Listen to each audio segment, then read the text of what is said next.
Sobrang sweet naman talaga ng asawa ko. Kanina kasi nag-crave ako sa Siomai House. So bago siya umalis, sabi ko, bili mo ako Siomai House ha. Ayan.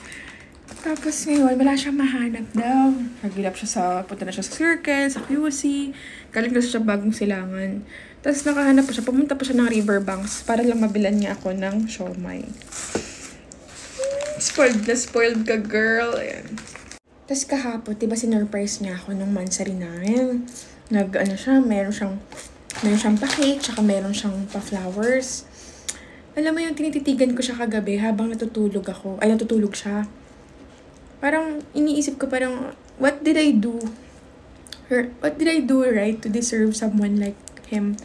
And sobrang ngayon ko lang na-experience yung sobrang ganito, mas spoiled talaga ng bongga. Kaya sobrang grabe, na-appreciate ko siya.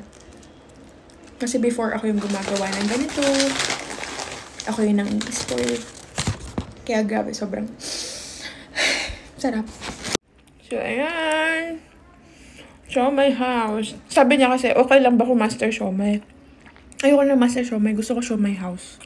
Ayan, kaya naghihilip talaga siyang Siomai House. Iba kasi pag Siomai House eh. Diba?